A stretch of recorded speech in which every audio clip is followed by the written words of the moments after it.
Welcome back, everyone. It's Jaws Munch here with some more Beyond All Reason. Today, we are doing a tier list for Armada economy. I'm excited to get into this. I'm going to put everything as practical as I can. Basically, S tier is going to be the list of things that you are going to want to use every single game and are extremely good in almost every circumstance. A tier will be a little bit less so. D tier being items you probably don't want to build very often, if ever. Okay. And this is going to be hard. This is going to be a very hard list because almost all of the economy buildings in Beyond All Reason are so valuable, so important. But we're going to do our very best to give you a good and well rounded list.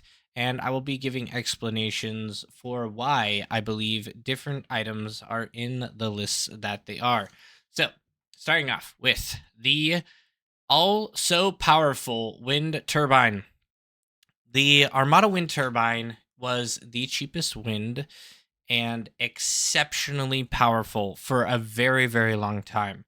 But recently, in the season 2 of Beyond All Reason, it has received a nerf. I would have absolutely put it in S tier in season 1 and had absolutely nothing else to say about it.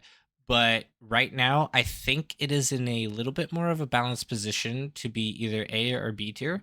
I'm gonna put it in A tier because it wind power is still exceptionally good in the game, but as the game progresses, we see it having a trend of being a little bit less overpowered compared to solar panels.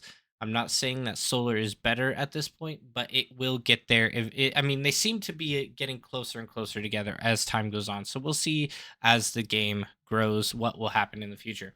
Next, we have the standard energy converter. Your standard energy converter, I'm actually going to put in probably C tier.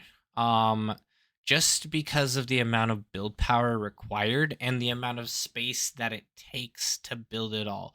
I use these usually as an emergency type of situation. Their energy to metal ratio is not really that good. I think when building them, it takes an average of like 3 minutes to maybe even longer to pay themselves off. I'm thinking it might be even longer to pay off all the energy that they consume and to actually turn it back into metal. So I like to use these as like a supplemental energy, like energy conversion. So you have a bunch stored already, and then you can turn some of it into metal if you need to as like a buffer. So I'm not a huge fan of like scaling infinitely off of these. You can, they're just not super good. So I'm gonna put it C tier, mostly because a lot of it's gonna be hard to find things that are super low in the tier list, honestly. Next up, we have the title generator. Title generators are usually pretty good. Some maps they are S tier, and this is another thing. A lot of these items are going to be different based on the map that we're on. But a lot of maps have decent like A to S tier, but overall across most maps, I would say they're probably going to be B tier because a lot of the title maps, a lot of the maps where you can build title, they're not even better than windmills, except for based on the consistency. Their ability to actually produce energy consistently is good, but oftentimes the wind turbines are going to still get you a little bit more energy at the metal costs that you invest. So a lot of people are probably going to argue with that, but just based on the average of maps, I would presume that they're probably going to be in B tier. Okay, I'm going to actually save the Aphis for last because that's a little bit of a high ticket item in my opinion. Let's go on to the standard metal extractor. Standard metal extractor, I'm going to put S tier just because it is the base of your entire economy and it is the ground it's the thing that grounds your whole economy right off the bat. If you don't have metal extractors, you're gonna feel it. If you lose some high value metal extractors that have really good metal extraction on them, such as like a 4.6 2 or something, or an 8 point whatever. Those metal extractors, you're gonna feel a massive hit if you don't have them. So I'm gonna put metal extractors up pretty high because they do have significant value, and that's gonna be the case amongst basically all the metal extractors in the entire game across all the factions, just based on the fact that they are the backbone of your entire economy. Next, we have an interesting one. This is the T1 solar panel. I'm gonna say honestly B tier, and I say that mostly because T1 solar panels are overused by people who don't know how to use them properly, and underused by people who realize how powerful wind is. So sometimes it's like there's a fine balance with T1 solar panels, most maps. Obviously, on a solar map, you have no choice but to use them. But on a wind map, they can be powerful if used properly, but they should not be your core of your entire energy production. I see a lot of newer players that spam solar panels like it's candy bars, and they're filling up their candy store with candy bars. That's not how you should use them. Solar panels should be used in a high metal situation with low energy as a temporary metal storage that also gives you energy over time. So, this is most common in a T2 transition where you are building a lot of high energy items that produce large amounts of metal. That means you're going to have larger income of metal, smaller income of energy, and so your metal bar is going to fill up very rapidly. So your goal is to spend all of that metal on T1 solar panels to provide you energy, and then reclaim them later to convert that metal back into a better, more efficient way of producing energy later on. So I'm going to put these B tier. Nor they can be S tier, but they have to be in B tier just based on how a lot of the Beyond All Reason community uses them. Next, we have the cloaked metal extractor. This is a only able to be built by a T1 constructor. A lot of people don't actually use them very often, but they can be S tier. I'm not going to put it S tier because it's a niche item. I'm going to actually put it in C tier. Reason being, they are valuable, but they are very, very, very specific. The only time I would build one of these is in a situation where the metal extractors are being highly contested and you have a very huge risk of them being destroyed easily. Now, the reason why they're kind of C tier is that you don't, I mean, it takes a while to build them, and it's already an area that's highly contested. So spending extra time investing in a metal extractor that takes even longer to build just to potentially have it being destroyed is kind of wasteful. So it's hard to pull off, and it's a very niche where you'll use them. But they also have an EMP, which is good. So there's gives and takes, but generally a C tier item in my opinion. The building turret, the construction turret, infamous for Beyond All Reason, S tier. Building turrets are your fastest scaling build power in the game. You can build constructors, but constructors are not nearly as efficient for metal to build power ratio. Um, Build turrets, the only risk I would say is to be cautious building them early, as they do cost a large amount of energy. And usually in the early game, your energy production is quite low. So just keep that in mind. Don't build a bunch too early. It's a very fine balance you have to learn with the build turrets on how to use them properly. Now we have the geothermal plant. I'm going to put this A tier. I want to put it S tier, but I'm going to put it A tier just because there are better geothermal plants out there that give you a much better return on your investment. Geothermal plants are extremely valuable early on. This is the T1 geothermal.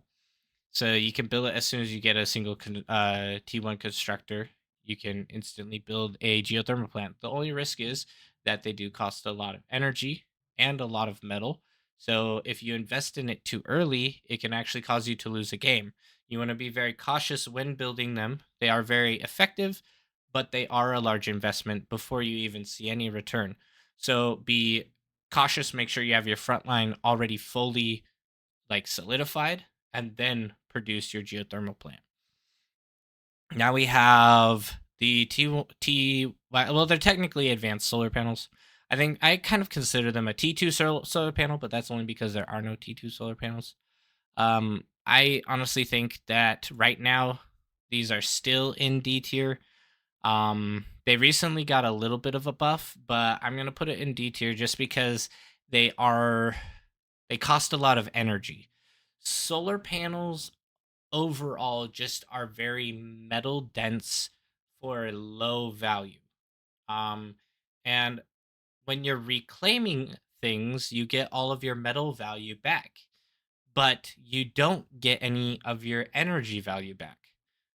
So if you build a bunch of a bunch of advanced solar panels, you build a bunch of them, and then you end up getting a fusion reactor, which is far superior to them. Then you go to reclaim them, all that energy is lost, and they cost some 4,000 energy, even maybe a little bit more energy just to build them. And usually it's a low energy situation where you want to build them. So, not really worth it, in my opinion. The T1 energy storage, this is an S tier item. I absolutely love the T1 energy storage. They are the most powerful thing that you can build before going T2. T2 gives a large influx of very energy expensive items. Your T2 factory is very energy expensive. Your T2 metal extractors are very energy intensive. Your fusion reactor will be very energy intensive. Your units will be very energy intensive. So having a handful of these to store up some energy so that the blast of requirement for energy is a little bit less invasive is very, very powerful. Very, very worth it. I usually try to build two at minimum before going T2, just to give myself a little bit extra of an umph behind them. Let's go ahead and move on to the T1 metal storage. Metal storage, it's good,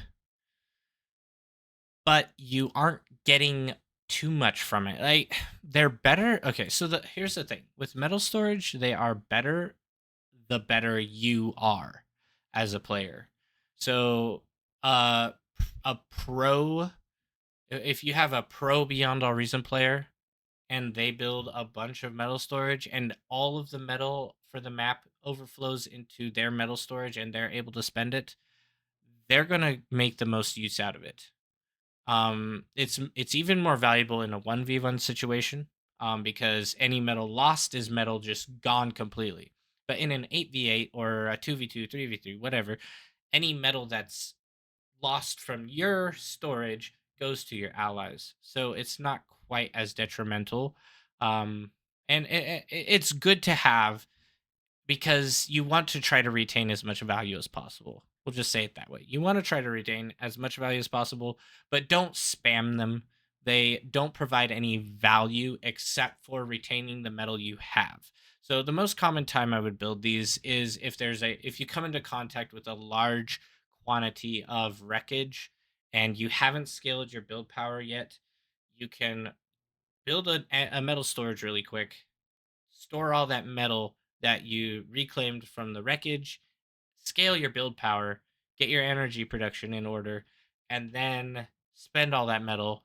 And that's a good way of using them. But I'm going to put it B tier because it's not like super, super strong. Fusion reactor. This is a B tier item. It's close to A tier, but I'm going to put a B tier. They are very valuable. They have better metal to energy than windmills usually, but they do cost a large investment of build power and a large investment of metal.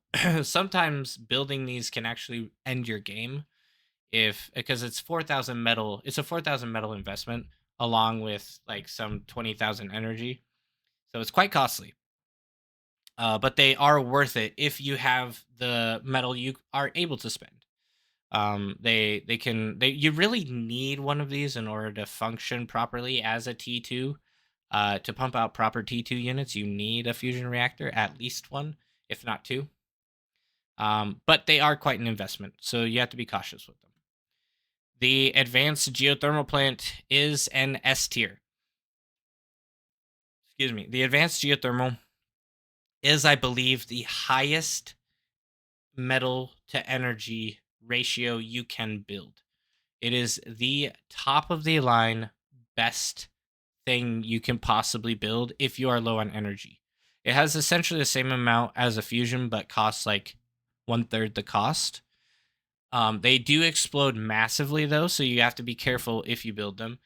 You don't want to build them around your production, your resource production, or have your factories nearby, because if it gets killed, boom, the whole area is like a nuclear bomb. So be very cautious of that. But they are extremely powerful. T2 energy converter is S tier because of the ability to scale. The scalability in Beyond All Reason is exponential because of T2 converters. Their energy to metal income is exceptionally good. Um, I don't have the numbers down uh really good like in my mind, but it's the best energy to metal conversion you can get in the game. And this is how you honestly get to the point where you can build titans and juggernauts and behemoths and just pump them out consistently. These things take up a very small amount of space, which means it's easier to defend them. And they also have more, like one of these produces more metal than your advanced metal extractor, which we'll be getting into right now, actually. Advanced metal extractor, I'm going to put in S tier. If you do not build these immediately after T2, you are doing something wrong. The advanced metal extractor gives you 4 times the income of a single standard metal extractor. So if you have to invest in these, this is the only way that you're able to properly scale in Beyond All Reason. The second you get T2, invest in the advanced metal extractors, and you will see exponential growth and exponentially better gameplay on your part. Okay. Hardened metal storage. This is the advanced version of the standard metal storage. I'm gonna actually put it in about the same location. They can be really really good, especially once you get into heavy amounts of scaling, where you have like thousands and thousands of metal being added to your inventory. If you need to do a quick transition and retain all of that value, a really good size metal storage is actually quite valuable, so you don't lose it. I see a lot of better players actually building these more frequently, I think. And that's just because of the fact that they can retain the value if they need to do a transition of some type without losing all of the metal that they have earned throughout the game. The Prude, this is the safe version of the advanced geothermal plant. I'm going to put it B tier. Actually, we'll put it A tier. A tier, just because it is good. It's just very safe. So if it explodes, it's not gonna like massively blow up, but it also doesn't give you nearly as much energy as the hazardous geothermal plant. So build them if it's in a dangerous location and you don't want it to just annihilate everything within a couple, however far, in a nuclear explosion radius, because that's what the advanced geothermal plant's going to do if it explodes. Next, we have the T2 energy storage. This, in my opinion, is D tier. I think the only reason you would ever want to build these would be if you have Ragnarok's firing and you want to store up enough energy to be able to fire it consistently for an extended period of time. then one of these storages may be of use to you.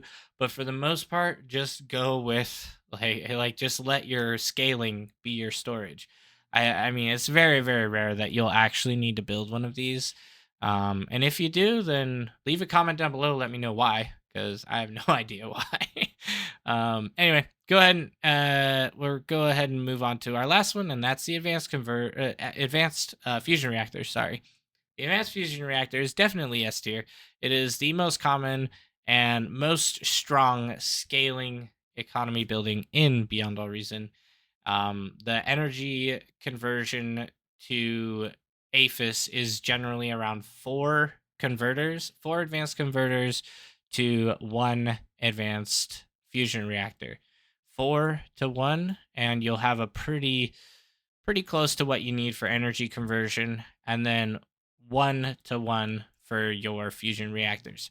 Anyway, guys, I hope you enjoyed the video. If you did, please like the video, helps out a ton. Also, subscribe if you haven't already, and we will see you guys on the battlefield.